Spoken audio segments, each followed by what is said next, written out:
दुनिया का पहला लेजर हथियार जो युद्ध में आजमाया जा चुका है वो अब एक्सपोर्ट होने को तैयार हो चुका है। मतलब कि Israeli iron beam air defence system जो अब से कुछ ही महीनों पहले हमास के साथ चल रहे युद्ध में इसका बखूबी इस्तेमाल किया गया था। ये ड्रोन, रॉकेट और तमाम प्रोजेक्टाइल को मारने के लिए बनाया गया है, जिसके बाद इसकी शोहरत पूरी दुनिया में फैल गई थी और सबको पता चल गया था कि लेजर हथियार ही भविष्य है। और दुनिया में जो महंगे एयर डिफेंस सिस्टम है, चाहे वो अमेरिकी पेट्रियट हो या थार्ड या फिर रूसी 400 या 500, इनके दिन लगने वाले हैं, क्योंकि दुश्मन की एक मिसाइल या लड़ाकू विमान को मार गिराने के लिए इंटरसेप्टर फायर करते हैं और उसकी कीमत होती है करीबन 1 से 2 मिलियन डॉलर। कभी कभी तो ये 2 से 3 मिलियन डॉलर तक की भी हो सकती है, यानी ये हद से ज्यादा खर्चीले होते हैं। लेकिन इसके बजाय आयरन बीम इस्तेमाल करती है लेजर को, और लेजर इस्तेमाल करती है इलेक्ट्रिसिटी, यानी मुश्किल से 50 से 100 रुपए की बिजली का इस्तेमाल करके दुश्मन के लड़ाकू विमान, मिसाइल और ड्रोन को ये गिरा सकते हैं। और इजराइल ने इसे साबित करके भी दिखाया है,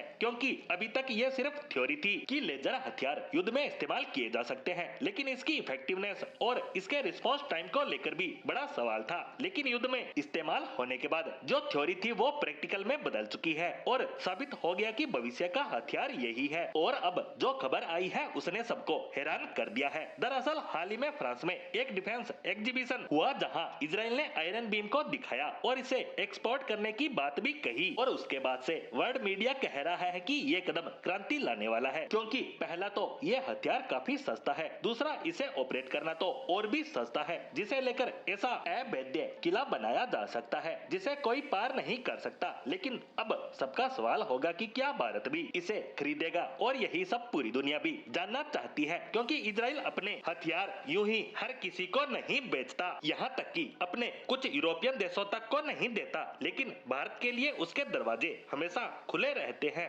हमें वो अपनी सबसे एडवांस से एडवांस टेक्नोलॉजी देने को तैयार रहता है, वो भी कम कीमत और फास्ट डिलीवरी के साथ। लेकिन क्या भारत आयरन बीम खरीदेगा? तो मुझे लगता है बिल्कुल नहीं। ऐसा नहीं कि ये अच्छी क्वालिटी का नहीं है या फिर महंगा है या इजराइल इसे भारत को नहीं देगा, तो ऐसा कुछ भी नहीं है। दरअसल भारत खुद ऐसा हथियार बना रहा है, यहाँ तक कि उसकी टेस्टिंग भी हो चुकी है और उसकी रेंज भी उतनी ही है। यहाँ तक कि हम उससे ज्यादा रेंज का लेजर हथियार भी बनाने में लगे हैं। ऐसे में हमारा इजरायली हथियार को खरीदने का कोई सेंस ही नहीं बनता। बस एक चीज ही सेंस बना सकती है, और वो है वर्तमान हालात और हमारी देसी कंपनियों की लेट लतीफी। अगर पाकिस्तान के साथ फिर से तनाव बढ़ता है और हमारी कंपनियां स्वदेशी लेजर हथियार को बनाने में देरी करेगी, तो शायद भारत को इजराइल से इसे खरीदना ही पड़ेगा। और हम भी इसको लेकर पॉजिटिव है कि इजराइल इसे भारत को देने में पीछे नहीं हटेगा।